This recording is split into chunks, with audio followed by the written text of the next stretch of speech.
Hello, everyone. Welcome to the Uncommon Commentators. Thank you so much for joining me. I'm Antoine Willis. This is my co-host, Garrett Brown, my main man, my right-hand man.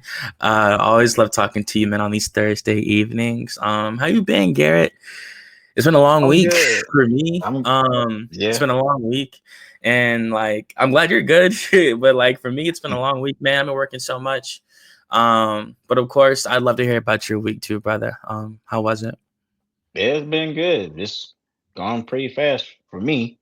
And Mm-hmm. the weekend is almost here, so another day in the book. So can't wait to get ready. Mm-hmm. No, I feel you, man. Of course, we got a great show for y'all tonight. Some great topics, like we always do. Off the top, I always like to give a shout out to the people that helped this happen.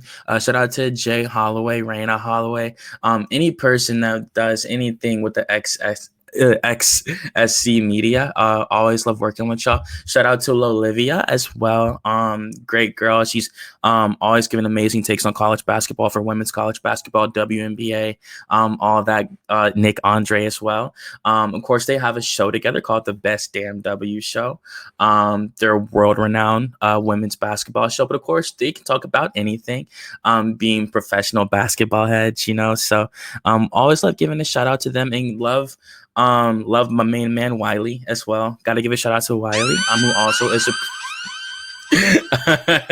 as he announces himself, most definitely. He's also the producer for the Best Damn W Show. So you guys know the great work that he does. But of course, tonight we were going to chop it up about some NBA.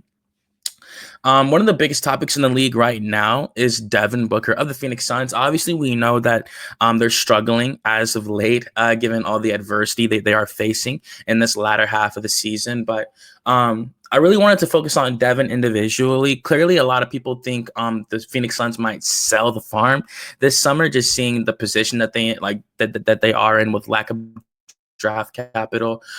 Kevin Durant's playing great, but he is 36 years old, so he is getting up there. And of course, Bradley Beal's contract, I think it's about 250 million.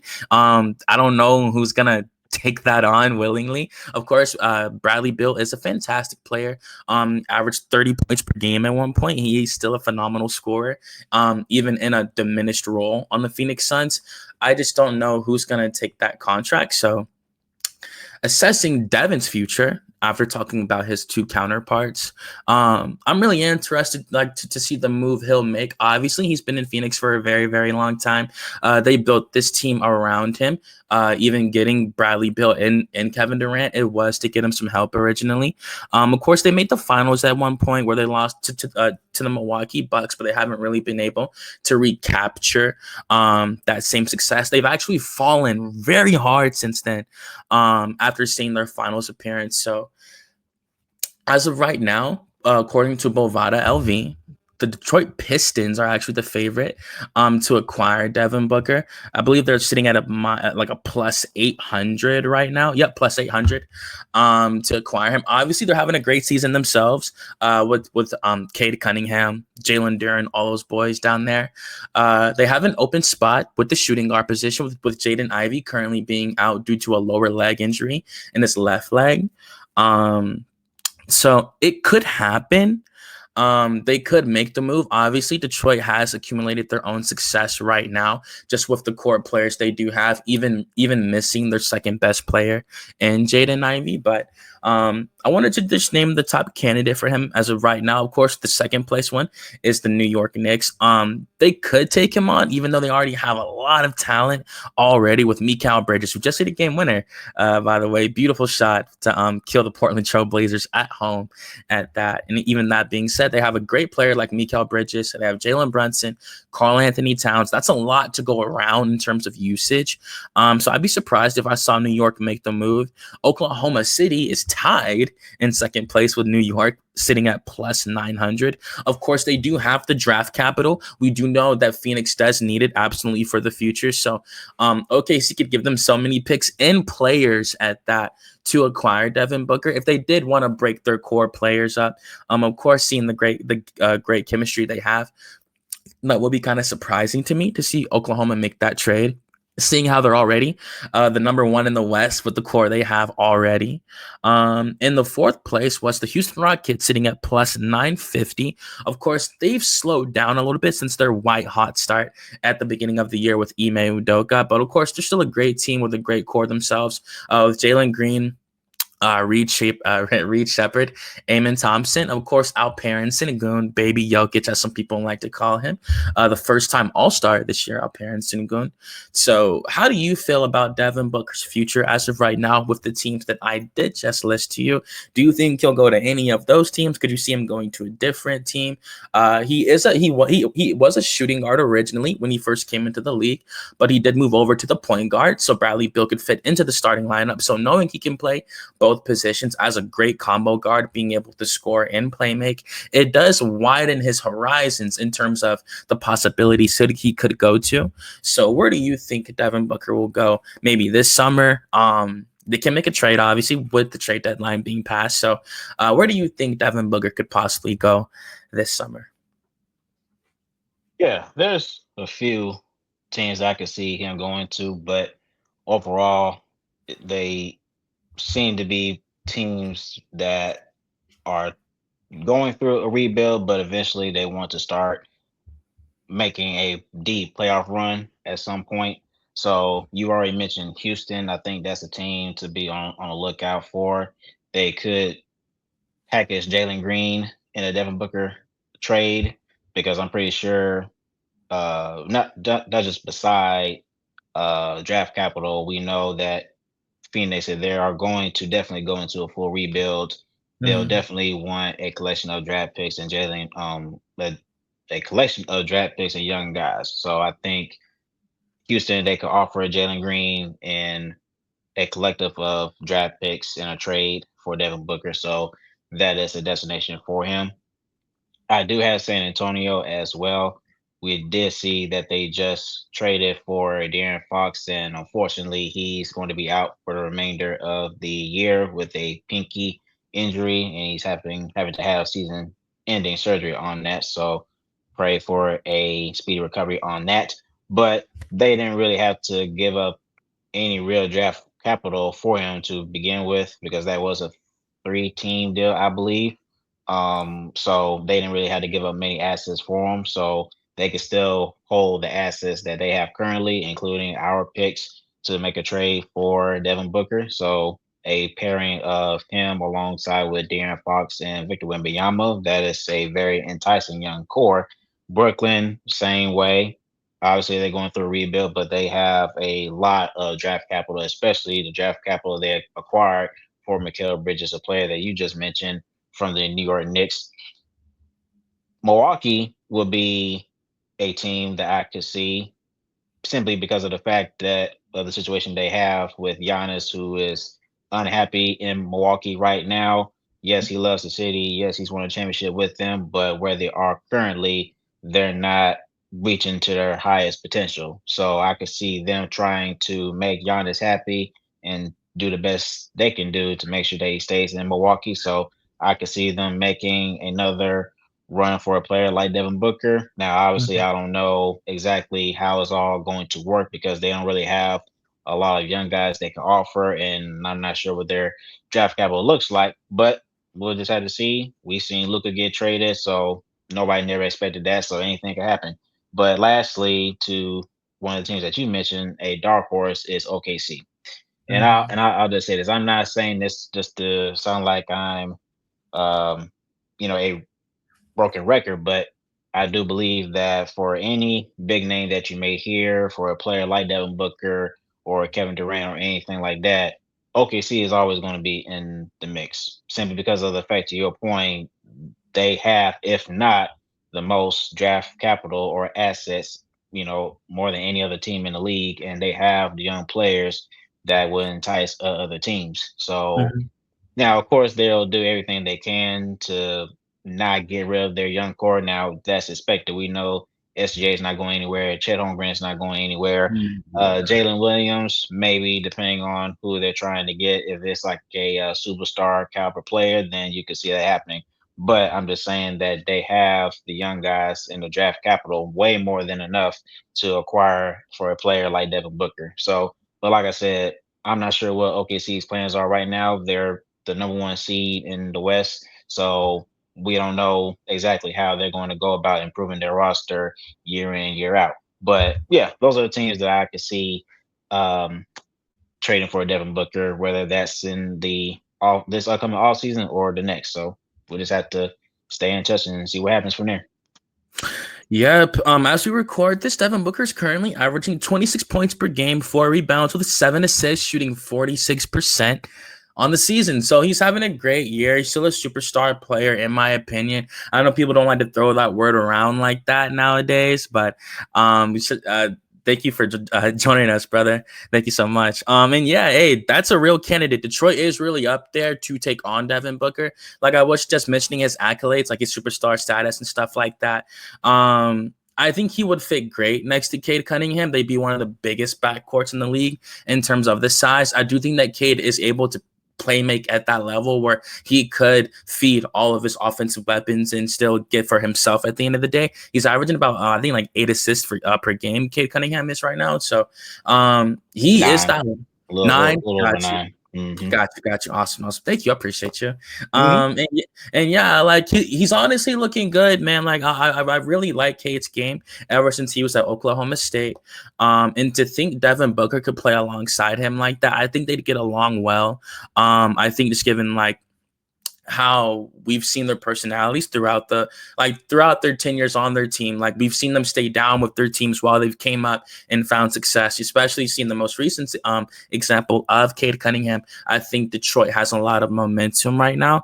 And I think that's a place where Devin Booker could really flourish. Now to think, do they really like pull the trigger for, of course, to end on this topic, are they really going to pull the trigger on Devin Booker? Like, I don't know. He's still young enough where if you want to like build around him for the future right now, you still can. But I think maybe with his patience, like, I think it might get to happen. Yeah, I could definitely see that happen with Detroit because, well, we'll talk about Detroit in a minute, but with Booker, obviously, with Detroit, they have it's similar to an OKC situation, but they don't necessarily have the exact amount of draft capital that they have, but they do have a very enticing amount of young players that they could send out. But I think for just a young trio of Cade Cunningham, Devin Booker, and Jalen Duren, that's no joke right there. And it's already surprising that we're seeing them as a top 6 seed right now.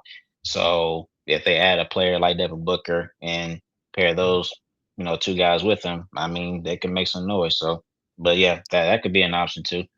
Exactly. And it sucks, man, because, Jaden Ivey, I do think he would have to be in that trade package. Absolutely. Just considering his Most potential likely.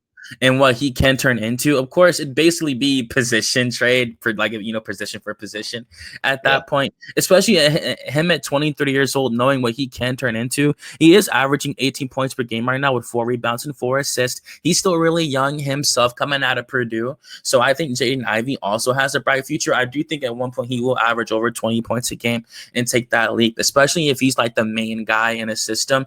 It's hard to be the guy in a system. Like these guys make it look easy. Trae Young, Cade Cunningham, Devin Booker, of course, being one of them. Being on teams that really had to, took a little bit to build their course and come up that the way that they did. And being realistic, like I was saying, like I don't know, like I like what you said. I do think it could happen. Like it really depends. Like if Phoenix really wants to go all in on a rebuild like that, because like what really screws them is the draft capital. It's not like they can just have the players they have and just slowly just draft young players and build up the young players while still losing with like the old solidified players. There's nowhere to go after these players. But I mean, my thing is this right here because I believe senior NBA insider Brian Windhorst, I think he mentioned it sometime this week, that it's most likely that KD is on the way out this offseason. So it's where by that point, whatever trade package they get for Kevin Durant, it's not like they have a chance to win a championship or at least compete for one, because you're not Right. going to get a superstar caliber player back for Kevin Durant. I don't think you're going to get a young star player for KD anyways, unless some team is Mhm. foolish enough to do that. But I wouldn't do that in where KD is in his career right now. But that's where it's like, okay, if you're going to trade KD, then that's kind of forcing you to go into a full rebuild anyway. Mhm. So that's why I say if you're going to trade KD, then you might as well trade for Booker. But obviously, I think Booker is your best asset right now because he's still young and he's still playing at a high level. So Mhm. it's just like, hey, you might as well go ahead and hit the reset button and go from it, for there. So it makes total sense. I can see why you would say that because, like I did mention earlier, they did make the finals. So, in the Devin Booker era in Phoenix, he did try his best. He was on the threshold. He was almost there. Like, we did see what the prime core around him did look like. There wasn't a hypothetical when coming out of Kentucky. He did go to the finals. Unfortunately, he just ran into a buzzsaw that night, and one of the greatest NBA finals performances we've ever seen in like the last 10 years. You could definitely say so. So, Giannis Antetokounmpo. And like, yeah, even reading this tweet, per Dwayne Rankin, a journalist based out of Phoenix, Arizona, who covers the Suns, he said that the Phoenix Suns could receive 4 first-round picks and a rising star in a potential trade package for Devin Booker. So, I mean, hey, OKC, that sounds pretty tailor-made. That's 4 picks. Yeah, And that's why I say OKC. They're always going to be in the mix. Whether if you feel like they will actually make a move or not, it's just for a team like Phoenix that's looking to trade for well trading a player like Devin Booker. It all makes Mhm. sense. So you just never can't count them out. But yeah, I could definitely see that for sure. Yeah. Right. Okay. Nah, hey, I get it. And even as we end on the topic, I always like to ask this question. Shout out to Jay. I Mhm. always laugh when I think about this now. When like Jay comes up and stuff. I wanted to ask you, obviously he made the NBA finals with this team. He was there for a very long time since the 2015. So do you think that Devin Booker during his tenure in Phoenix did enough to get a jersey retirement? Number one, going into the rafters. For sure. You think For so? sure. Yeah. Mm, And I mean, he's been there throughout his entire career, and he's helped led them to a finals appearance. So, and of course, all the accolades, statistical accolades, to be more specific, of course, you take all of mhm, that into account. But but then again, it's the organization's um, decision to decide if he's worthy enough to get a jersey retirement. And as I said before, in previous times, that I still feel like the Hawks should retire Joe Johnson's jersey, but yep, that hasn't come into fruition, and I don't know if that'll ever happen. But at the end of the day, that's the organization's opinion or their outlook on whether or not if a player should deserve a jersey retirement. But I think just all the work that he's done in Phoenix and all the hard work he's put in, and like I said, leading them to a finals appearance, I think that's definitely enough to get a jersey retirement. So it's not going to mhm. happen anytime soon. But yeah, I think that they should. No, I do agree. He made the All Star team 4 times. Made the All NBA team and All NBA third team, All NBA rookie team back in 2016 when he first came in. So I do think he made a name for himself in Arizona. Definitely one of the greatest players to ever don the jersey, in my opinion, to ever put on the purple. And yeah, I mean, it's just unfortunate. Like he was this close, to winning a championship. Of course, they did lose, like I mentioned. But yeah, man, and now like they find themselves at the bottom of the West. They took a risk. They took a risk. Like they really just wanted, like, that was their version of trying to capitalize off the championship core. I thought they should have kept Chris Paul and stuff like that. Like I really thought like that core, they really should just ran it back, of course. But that's what everyone says. And of course, so much can change in an NBA offseason. And just like going into this season, a lot of teams weren't predicted to perform as good as they are for the moment. So obviously we've seen a lot of surprises this year with a lot of these young cores really taking a massive step up in competition and taking out heavyweights of the Eastern Conference and the Western Conference, who we've seen be around for a while. So for me, I wanted to ask you, as we roll to our second topic, what was your pick for the most improved team this year? Of course, there's always a most improved player at the end of the year, but I wanted your vote for the most improved team this year. You can give one, you can give an East-West team. It doesn't matter. Yeah, the only team is Detroit. You know, it's yeah, it's I mean, it's clear as water. I mean, the Detroit, I mean, they were literally one of the very worst teams in the East last year, and then now they're a top six seed. And really, to be honest with you, I think that's set in stone mathematically when you look at, because the Hawks, they're the seventh seed, and when you look at the separation between those two teams, it doesn't seem like the Hawks even have a chance of getting the sixth seed, but unless Detroit goes on a losing streak, but I don't know, we'll see. But right now, it looks like that spot is locked. But with Detroit, like I said, they're a top six seed team, and to be honest with you, with that being the case, it could be a lock.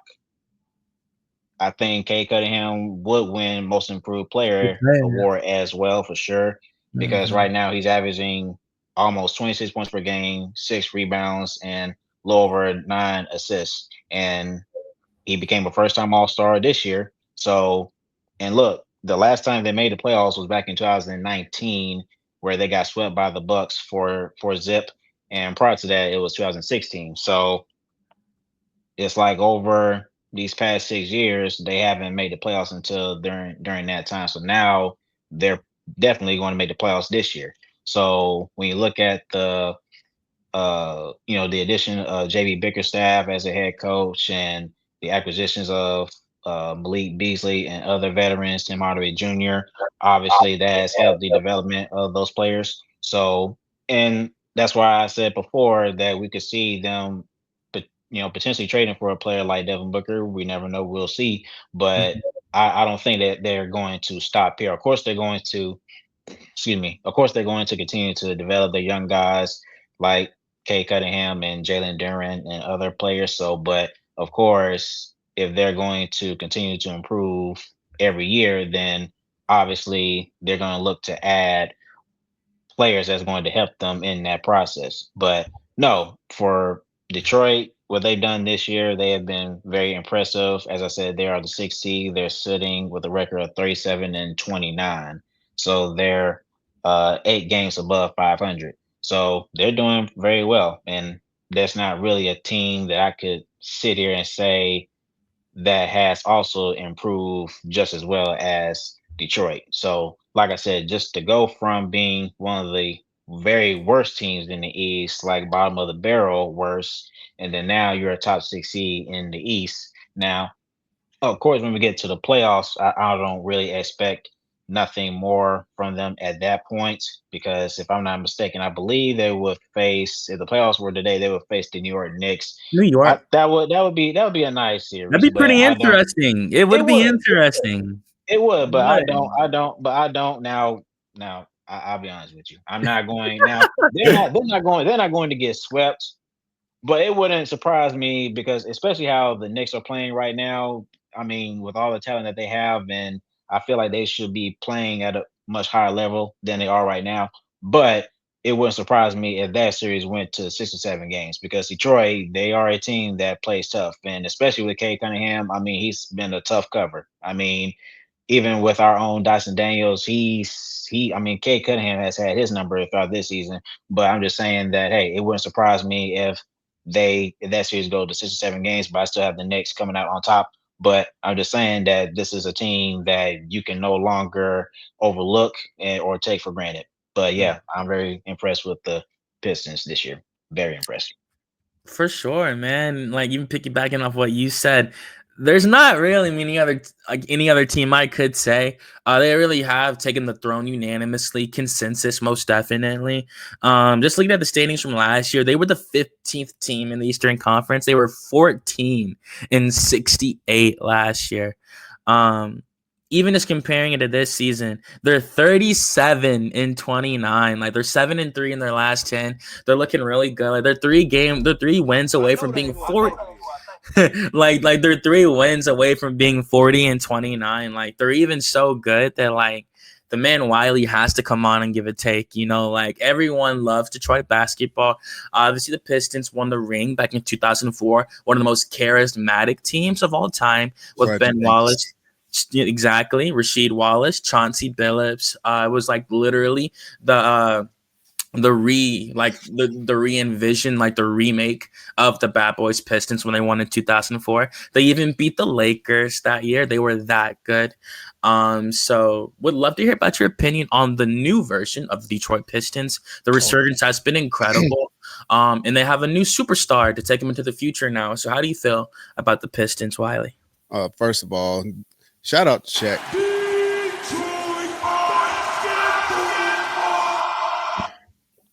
Shout out to Shaq. That one's for you, Shaq. So, I recorded last night on my podcast, and I called bullshit on Shaq because how do you get up here? How do you get up here on national television and everybody around you are, giving Detroit their props, and you fix yourself to go and spit off your stats, and first of all you call out the wrong coach, because I guess Chauncey Billups bust y'all ass so bad in that 2004 finals that you felt like he was the coach of the Pistons. But shout out to JB Bickerstaff for getting this team where they are. And that's crazy to say, especially when they had Monty Williams as their coach, and we saw what Monty Williams did, especially when he was in Phoenix. Especially like every stop that Monty Williams been, like he was like one of those coaches like, yo, Monty Williams is a coach that you would like to play for. And for whatever reason, from the issues that he had late with Phoenix and then going into Detroit and just not being able to make it work for whatever reason, it was crazy to see. But then you bring in JB Bickerstaff, and this team does a complete turnaround. And shout out to Azura Thompson, because he's one of the guys that started late due to blood clot issues. So he sat out a month, but as he's come in the game and as a rookie, and he's been trying to hone his craft, like you can tell he's going to be, at the very least, he's going to be an all-star.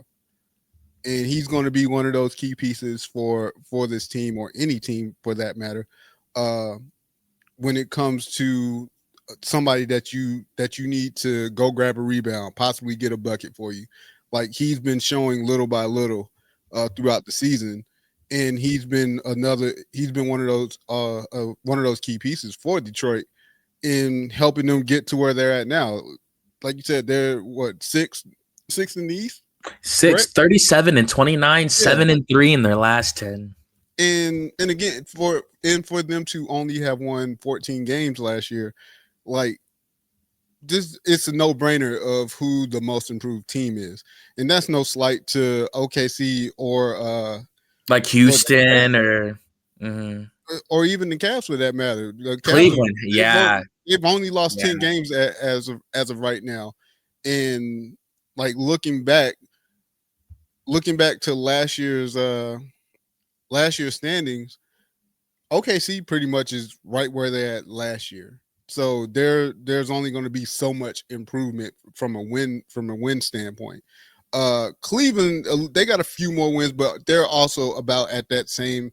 Well, I take that back. They've improved a little bit more than what they did last year, because last year they were, I think, like fifth or sixth in the East. Mm-hmm. So So of course they've made a hell of a jump, but it's nothing compared to being at the complete bottom of the barrel of a conference and to dig your way out to now being a playoff, not even a play-in team, a playoff team. So shout out to Detroit, man. There's no ifs, ands, or buts. They are the most improved team for this NBA season, man. And of course, the second half of this topic is assessing their ultimate ceiling. Now, obviously, Cade Cunningham is extremely young right now to be playing the way that he is with the pieces around him. They have Ausar Thompson. They have Ron Holland, who they just drafted last summer.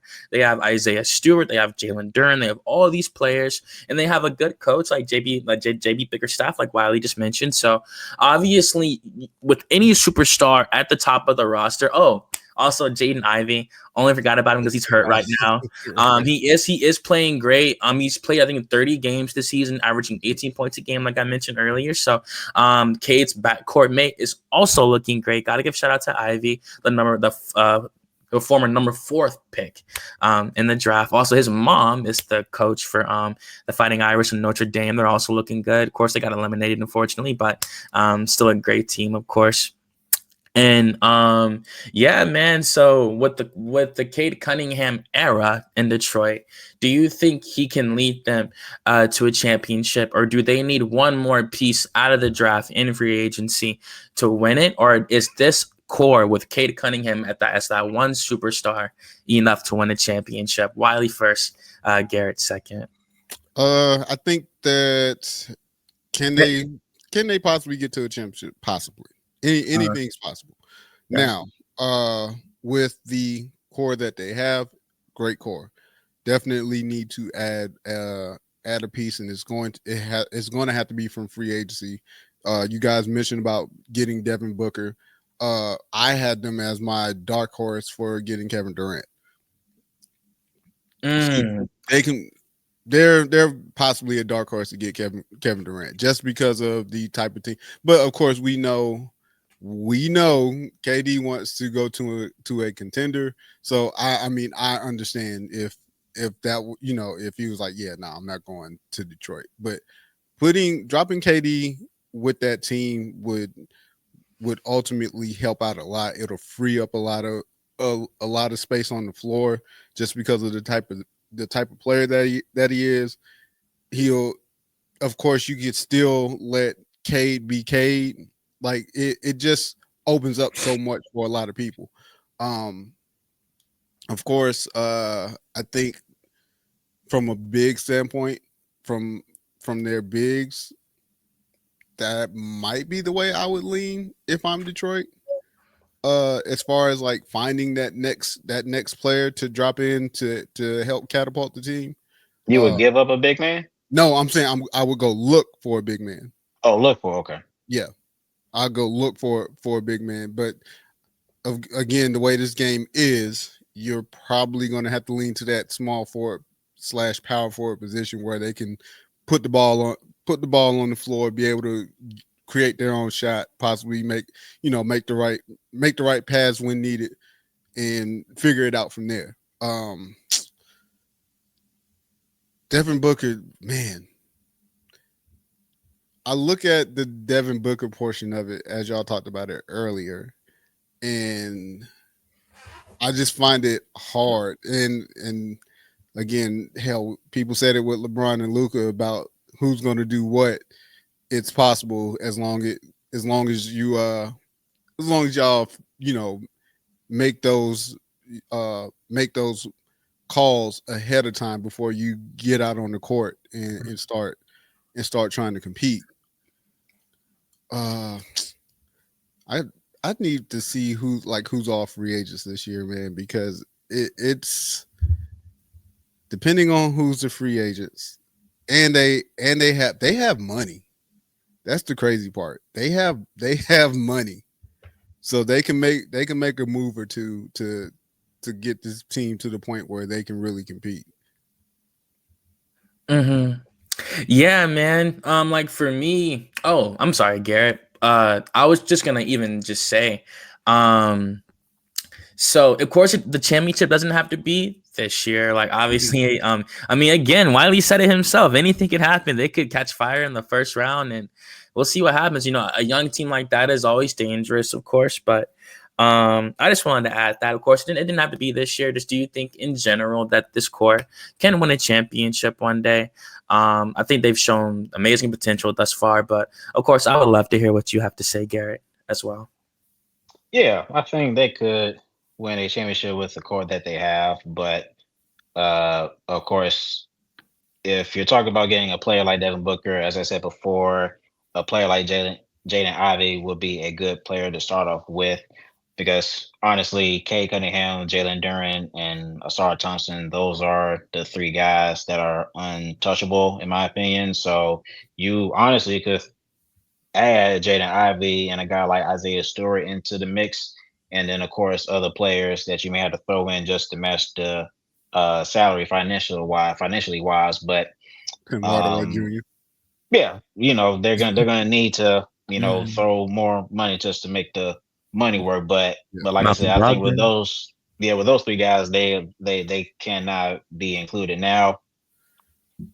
And this is just how I envision as far as building a championship caliber franchise. Is just more so where everybody's timeline age wise has to match. So if they decide to get Kevin Durant, I'm not saying it's not a bad move, because of the fact that hey, KD is still playing at a very high level at his age right now, but Mhm. you don't necessarily know how many years you actually have left with him. If you think you can get another 2-3 years out of him, then okay, then that's kind of putting you in a situation where okay, if Katie can play this way for the next 2-3 years, then it's kind of where okay, you have to win right now. So meaning that okay, once you add Kevin Durant, then it's like okay, what else are you going to do?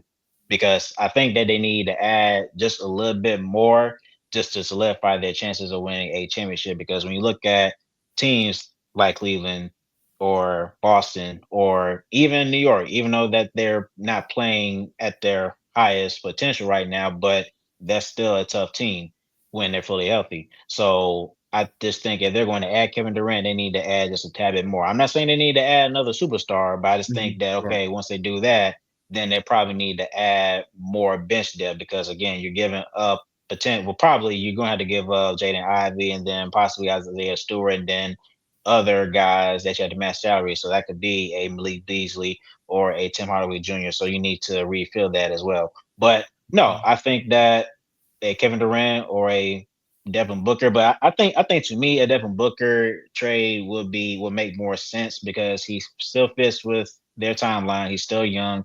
I still think for Cade Cunningham, he's a guy that's able to get other guys involved and still get his. And then Devin Booker, unlike his situation with him and Bradley Beal, at least when they first started playing together, that trade didn't make sense because both guys technically are not able to do what they do at best. So Booker, he's able to play at his natural position at the two and be able to do what he does, which is catch and shoot threes and do other things that he does to score the ball. So I think he would be more comfortable in that position rather than being a secondary ball handler or anything like that. So of course, Cade Cunningham, he'll be the guy that'll be in charge of all that. But yeah, we'll see what happens. But yeah, I think either one of those players would be nice to add. All right. So real quick, You're aside fine. KD and Booker, so here are a few names that will be free agents going into the offseason. So we got Miles Turner, Karis LeVert, Brandon Ingram. They're all unrestricted free agents. You have Cam Harris Thomas. is unavailable. He's coming back. I said, No, nope, I'm just nope, playing. nope, please, I just playing. I just please, playing. I just playing. I please. just playing. Of course, we'll talk I about would, that. I would love to have Karis LeVert back, but I mean, I'm not the Please, GM, but hey, he'll be a nice addition. please. I just got jumped. Y'all ain't see that. Y'all ain't see it. We got Brandon Ingram, like I said, unrestricted. So then we got Cam Thomas, Jonathan Kuminga, Josh Giddey. Well, just to say this here for the record, Brandon Ingram, he did sign an extension with Toronto when he got traded there. Yep. Okay. Yeah, so he may not. Yeah, so well, honestly, I don't know what they're gonna do. They may actually keep him, but unless they that was some sort of smoke screen where they could trade him to get more pieces back. But yeah. James Harden got Kyrie. I feel like Kyrie may stay with Dallas, but Kyrie, not putting LeBron in there. Chris Middleton, Julius Randle, Russell Westbrook. Then you got also John Collins, Dorian Finney-Smith, Kelly Oubre, Bobby Portis, Nas Reed, Duncan Robinson, Fred VanVleet, Garrett Temple. And also, I think keep getting them checks, Garrett. Oh, for sure, most definitely. Hey, pushing 39, and he's still here. No, but like with those names, like with just those names that I rattled off, like who I would say who in that list could you possibly see with that compare it with Detroit to help them?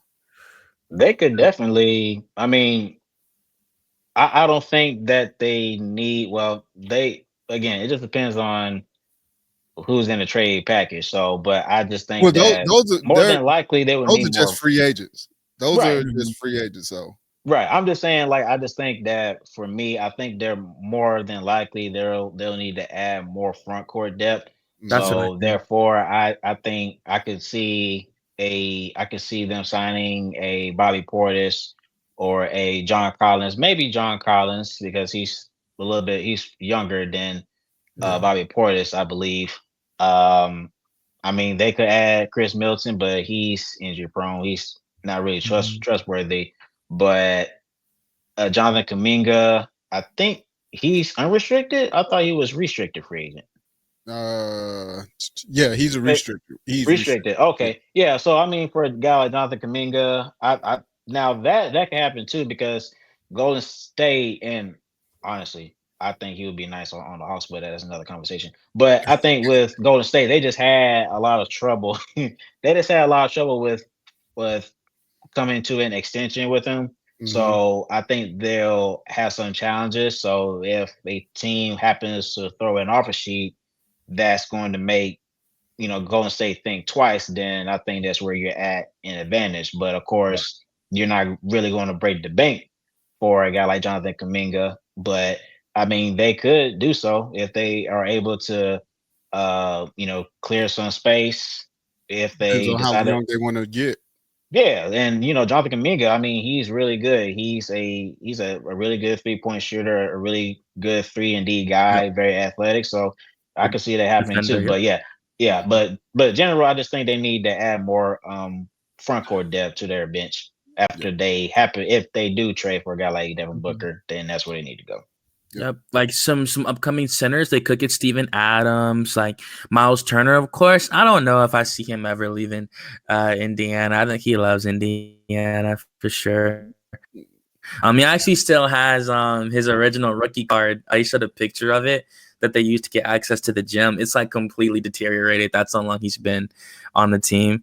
Clint Capella, of course, coming out of Atlanta. He has not reached an extension with the Hawks yet at all. There's not even been no word of it. And he just got paid $22 million last year from Atlanta. So we'll see if they actually want to take on that contract. He has regressed, absolutely, but he's still averaging about 9 points and 9 rebounds a game right now. And he's only 30, so he's still definitely at least a good backup center for sure. I think that's the level he's at right now, in my opinion, a backup center.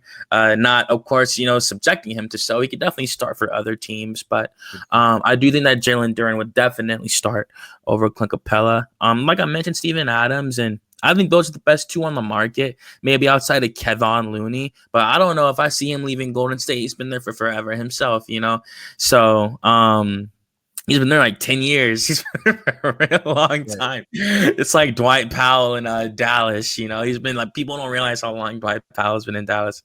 Kelly Oubre would be nice. Yeah, Kelly Oubre too. I do agree. Luke Kennard would also be a great shooter for their depth.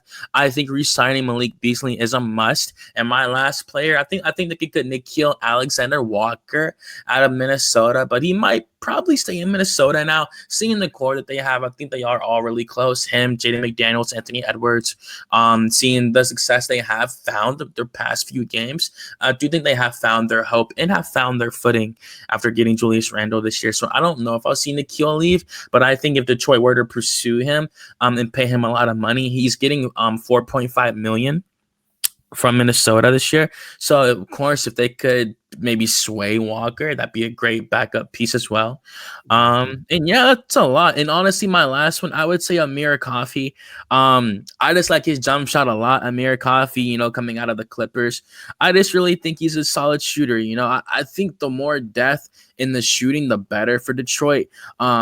Especially seeing how good of a playmaker that Cade Cunningham is and his defensive gravity as well. He causes so much attention on the floor. So I think Amir Coffey will be good. He's shooting 41% from three right now. So I think Coffey would also be a great piece. And to end on this topic, of course, want to give a shout out to Detroit. Just words can't express. Like, if I was a fan, I'd be so happy, you know, like to being like in pure obscurity, not even purgatory, pure obscurity. No one talking about the Pistons for years at this point, and to see them really like transcend up the ladder this fast, I think it's really scary for the East. I think they only improve from here. I don't think it's going to be a matter of them plateauing or becoming stagnant. I think they're only going to improve with the momentum they have. They believe in themselves now, and then they're not even fully healthy yet. So I do think Detroit eventually will make a deep playoff run. To answer my own question, I do think that Cade Cunningham can win them a championship. I think they can do it, man. I think they have the core. Cade's, you know, I mean, he has the potential to go on to be like the best point guard in the Eastern Conference. Of course, you know, like with Trae Young on my team, you know, I'm definitely always going to say Trae, seeing what he brings to the table. I was about to say, man, you slipped a little bit. Of course. Oh, nah, but I mean, hey, of course, we're going to talk about that. We'll talk about that in a little bit, of course. But I mean, yeah, even like looking at that, like undoubtedly, Cade Cunningham will for certain be up there in the top 3 of the Eastern Conference in terms of point guards. There aren't going to be many point guards better than him, and having the core around him, we're going to see how it looks for him. But either way, shout out to the Pistons. Any fans that stuck with them, you're a real fan. It's hard to be a fan like that. You know, we rarely see people nowadays just rep their cities and not just rep a favorite team, you know. And that's your reward. You know, you guys, you know, stayed down with your team, and now you're a playoff team now. So now you get to, you know, claim to have a good team and stuff like that. That's the beauty of basketball, you know, when you actually rebuild and go through the pain, and like how us Hawks fans did to get Trae, of course. Even as we mentioned the Hawks, we get to actually do that this time around and have some fun with it. They are on a 4-game win streak as of right now. They're looking good. They just beat the Charlotte Hornets in their last game. Looking good, man. So for sure, they're definitely looking solid. Most definitely. As of right now, their next opponent will be the Los Angeles Clippers tomorrow on Friday night in the State Farm Arena. Obviously, that's gonna be a big test for them. They got some superstar talent coming down here from LA, so we'll see how it goes. Hopefully, they can get it done. But of course, I wanted to talk about what they have done thus far. Obviously, we know what happened with Jalen Johnson back on January 23rd when he injured his shoulder against the Toronto Raptors, when he had an inadvertent collision with the franchise player, Scotty Barnes. He's out for the rest of the season, unfortunately. He was averaging 19 points a game, 10 rebounds, with 5 assists at 23. He was looking great. He was having a breakout year. We just mentioned Cade Cunningham winning Most Improved Player. Jalen Johnson, literally, not us being biased, purely objective, was literally the second place right behind Cade to win Most Improved Player on every single betting out you saw, whether it was FanDuel Sportsbook, DraftKings Sportsbook, Bovada. Didn't matter what you looked at. Jalen Johnson was right there, at least second or third. To win Most Improved Player. So that was our second best player that we did lose. And what happened after that, they had to make some trades. We lost DeAndre Hunter and Bogdan Bogdanovic. But clearly in return, we did get George Niang, Terrence Mann, and Karis LeVert. All three have looked good, especially Karis LeVert, who's averaging 20.6 points over his last 5 games against the Memphis Grizzlies. He had some crazy fourth quarter heroics to get us that victory, 132-130. So just wanted to set the table of the recent current events that have taken place down south in the ATL. Just going up and down at this point, but right now they're up more than down for certain. They're fighting to maintain their play-in spot, which they will likely do as the 7th seed in the Eastern Conference. It's going to be kind of hard trying to get to that 6th seed, seeing how Detroit is 37-29 with a clear positive record, and Atlanta is still, I believe, we're 31-34 at the moment. So as of right now, how do you feel about the Atlanta Hawks, our very own NBA team? And where do you think we really go come the play-in? Do you think we match up well? Because as of right now, if we were to win the play-in, we would come in as the 7th seed, and we would be rematched with an old friend, the Boston Celtics, the guys in green. Obviously, last time we played them, it went 6 games. A lot of people thought we were going to get swept and stuff like that. Obviously, Trae Young had to pull off some crazy performances. Even when we lost in Game 6, at halftime, the score was 67-66, and Trae had just had 25 points in the first half. So clearly, when it comes to Atlanta and their struggles, they are circumstantial. They've shown the flashes. Their players this year, Dyson Daniels, Zachary Risache, who has played great recently. He's creeped into the top 3 of the Kia rookie ladder race. He's ranked number 3 right now, but I do think he could definitely take that title, seeing how he is performing. He's the only rookie this season to have like multiple 30-point games the way that he is. And even when he's not having 30 points, when he's having 22 or 27, he's shooting on great efficiency, whether it's like 11 of 13 or 9 of 16. He's showing great efficiency. Dyson Daniels obviously is leading the league in steals right now with phenomenal performances on defense. He's probably obviously a lock for the first all-defensive team this year. I'd be shocked if he didn't make it, to be quite honest with you, seeing the historic season he's having on the defensive end. And last but not least, we know Trae Young. He's still leading the league in assists this year. The 6'1" point guard out of Oklahoma, our very own franchise players. So obviously it's a lot of good things in Atlanta going on right now in terms of the metrics and the numbers and the performances.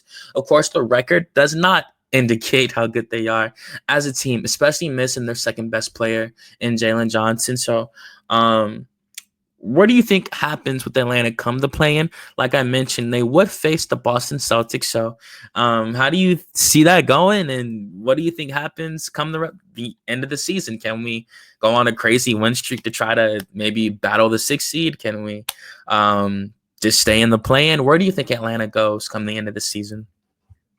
Yeah, I mean, of course, they could still try to battle out and see if they could make a late push to try to grab the 6th seed. Detroit, they did just lose to Washington, so they're now 37-30, but still they still created enough separation, meaning Detroit, to where it's making it hard for Atlanta to really catch up to get the 6th seed. So more than likely will be a play-in team.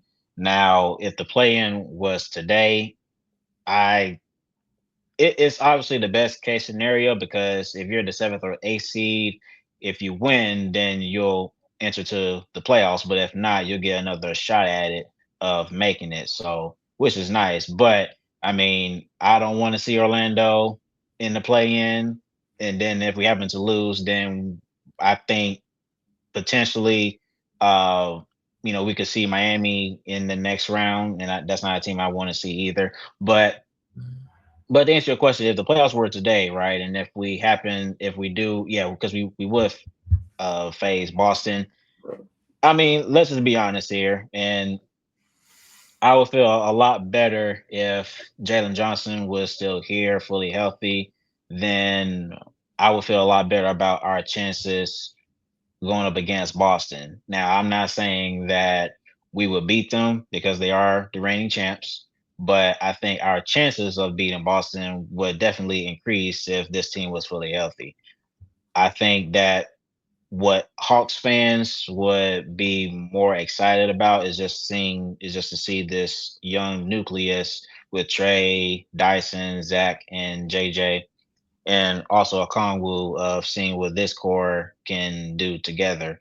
So, and I think that's still the same case, even with JJ out. I'm looking forward to seeing what Dyson can do on a playoff level. This is his first year as a starter, so we'll see how he does in the playoffs as a starter by that time. Of course, we will see. Even though Okongwu, he's been here for I believe 5 years, so we know what he brings to the table. But as a starter, let's see what more he can do. And of course, Zach, I'm not sure how many minutes that he'll actually average in the playoffs. We know Coach Quinn Snyder, he's more reliant on his veteran players. So we could see Zach still start, but I don't know. He may not get the same amount of minutes that he's getting right now.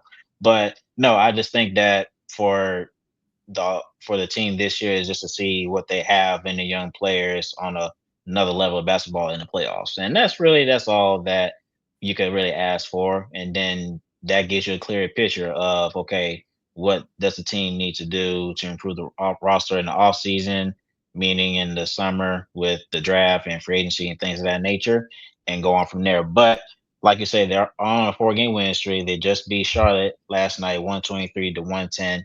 Their next 5 games is the Clippers, the team that you just mentioned. Then you have Brooklyn. Then you have Charlotte once more. Then you have Golden State and Philly. So looking at those next 5 games, I think best case scenario, you go 3-2 because Golden State and the Clippers, they are tough teams, even though that Golden State, they are the 6th seed. And I believe the Clippers, they are the 8th seed. Yes, 8th seed. So, but still, those are 2 teams that are tough for Atlanta. But like I said, 3-2, that's probably the best case scenario. Or you could go 4-1, but see if you could potentially beat either Golden State or the Clippers there. So I think that's the best case scenario. But the Hawks bench unit has definitely helped this team win these 4 games of a win streak that they are right now. Karis LeVert in his last 5 games prior to last night's game versus Charlotte, he's been averaging 20 points per game, shooting 55% from the field, averaging a little over 2 3-pointers per game, a little over a steal per game, and averaging almost 30 minutes. And also Terrence Mann, he's been averaging in his last 8 games 12 points, shooting 57% from the field, shooting 42% from 3, and averaging 25 minutes. So these guys, they've been able to give this Hawks team a big lift off the bench, and that's why I say they play a big part of them on this 4-game winning streak. So if they're able to continue to keep up that production throughout these next 5 games, then hey, then you may have a real shot of getting the 6th seed. But of course, it all depends on how Detroit is playing on their end. If they're happen to catch a winning streak of their own, then it's kind of hard. But yeah, like I said, I was hoping that we would be a top 6 seed this year. But of course, with Jaden Johnson being out, that played in effect to it. But at least I could say, hey, we were close to it, because when this team is fully healthy, we were on our way to being a top 4 seed team. So I can't be mad about that. So hopefully next year we will have much better luck. And then of course, hopefully that will add more depth to the roster for it to be improved and see how we are next year. But yeah, I'm anticipating we'll be a play-in team, and hopefully that will make it interesting in the playoffs against Boston or either Boston or Cleveland. Just depends on how we end up in the play-in. So yeah, we'll see how it goes. Yeah, man. Like, I agree with everything you said, man, to end our last topic. Like, I agree, man. When Jalen got injured, they were 22-19. They were like the 6th seed themselves in the Eastern Conference. They were looking good, man. They were just fighting. They were fighting like the same time as them. Like all the other teams were like 23-18 and stuff like that. So they were looking good, man. Jalen's like, he was having a phenomenal year. One of the times they played the Celtics, even when Trae was not there, he had 18 points, 10 rebounds. It was 18 points. I think it was 13 assists and 10 rebounds. So he had a triple double. When Trae wasn't there, did what he was supposed to as the second best player on the team and held him down. Did it in every facet. Scored the ball, passed the ball, rebounded, and played defense that night. Dyson Daniels also had a great game that night as well. He also stepped up as well versus Charlotte. I think he had like 25 points and 9 assists that night. So he looked great too. His floater has looked phenomenal this year in the interior. Obviously, everyone knows what he can do on defense. So there's a lot of positives in Atlanta. Obviously, they're more in the future than they are in the present right now, for sure. I think everyone looking at the young core, like looking at our ages, like we know how good this core is going to be. I'm really happy for Trae Young, seeing how all of their timelines match in terms of Dyson, Zachary, Jalen, and seeing all their potential. That core of 4 players. Of course, we still have Vit Krejci, as well, who also is playing good, and Onyeka. But like I think those 4 players, all 4 of those players have potential to make an all-star game one day, 1,000%. Even Zachary Risache right now at 19 years old, I think with him not even being 20 right now, looking the way that he is when he's 22 years old, I think he will indeed show that number 1 overall pick potential. And to think like a caliber of like a player of that caliber next to an already 2 solidified star players in Trae Young and Jalen Johnson, 3 players all drafted by the Atlanta Hawks. It would just be amazing to see them all like just really form that tandem like that, you know, like, and it would be tailor made because, you know, like Zachary's number is 10 and Jalen's 11, and what's 10 plus 1? I'm saying like, nah, you know, Jalen's 1, you know, and Trae's 11, and you know, it just makes sense, you know. Yeah, 10 plus 1 equals 11, you know, they just be perfect, you feel me? But as of right now with the present, like I said, they are in a 4-game win streak. Garrett laid out the rest of the games. I do think they can beat the Clippers. 4-1 is the best scenario. Of course, they could go 5-0. Any team can beat any team on any given day. But the Hawks are known to play to the level of their competition sometimes. So hopefully, just in these next few games, they can really just keep the consistency. That's all we can really ask for right now, that they really maintain their head above water, don't just plummet and collapse near the end of the season and fall in the 9th seed or anything like that. To stay near the 7th seed, hold your spot firmly, and to see what happens when it comes to playoffs. The playoffs is like a whole, it's the reset button. I get it. Like, you know, you can say that, and then like when the ball hits the floor and you start losing, it's different. But like, at the end of the day, like, it's still a reset. You know, it's really called a postseason for a reason. Like, it's a whole new season. It's just post-regular season, you know? So I really do look forward to it. I'm not going to give, like, you know, a finals prediction, anything like that, like who I think could make it and stuff like that. But I think Atlanta can give any team a run for their money. We know Trae Young is a playoff player. Certain players are playoff players that, you know, just raise their game in the playoffs, you know, like some fall off in the playoffs, like a James Harden used to, or some players raise their game. Like, in my opinion, I always thought Kyle Lowry was a playoff player for sure. I thought KL was a playoff player. Kawhi Leonard as well, I think, is also a playoff player. Notorious for going off in the playoffs when ready. Stephen Curry, another guy who's a playoff player.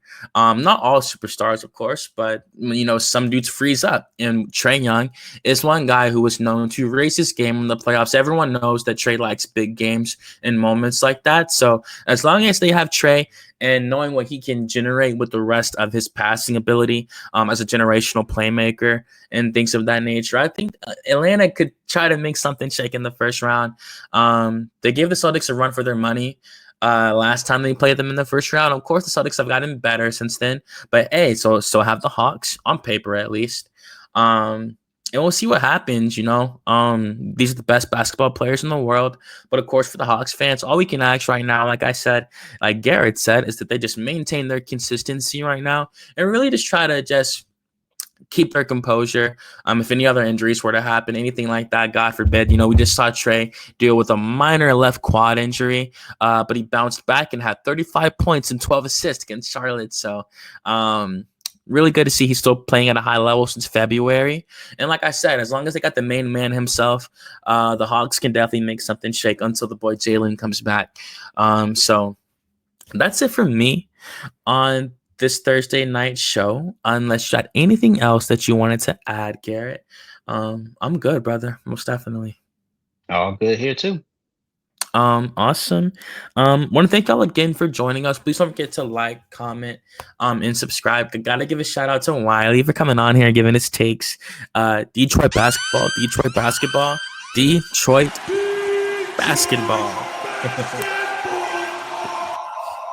Most definitely. Detroit basketball for one more time for the boys in the back, got to, just really happy for y'all. All the Pistons fans, you feel me? We just hope Atlanta, of course, can do the same. Of course, we got some injuries right now, but we'll see you boys in the future. I think the Hawks and the Pistons are going to be neck and neck. Like I mentioned, Trae Young and Cade, I think they're going to be neck and neck in the Eastern Conference for years to come. And that's it for me, man. Thank y'all again for watching us. Thank you again for joining the Uncommon Commentators podcast. Again, like I said, don't forget to like, comment, and subscribe. Always trying to grow out our audience. Love doing this show for y'all. And thank y'all again for joining us. I'm Antoine Willis. This was Garrett Brown. Also, just got one more thing to say. I did also recently start publishing some Los Angeles Lakers articles. So for any of you fans out there that do like the Lakers, I work for The Lead. Same with my boy Garrett. He also works for The Lead as well. Really prominent publication online that covers sports of all types. And I just got a job covering the Lakers beat. It's a pretty big beat on our site. So any of you Lake shows out there, most definitely go check out a piece. Most definitely just put up a piece about what the Lakers will look like post LeBron. So definitely go check that out, and I'm always open to constructive criticism and opinion. So for sure. Most definitely, and I literally couldn't have done that without Garrett. Put me in position, great dude. That's why I love doing the show with him.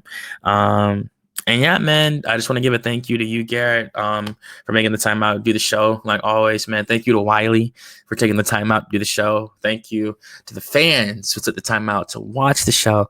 Of course, couldn't do this without y'all, most importantly. And that's it for me, man. Most definitely. Yes, sir. Thank you all. Play some travel music. Everybody's Most going definitely. downtown on the A train.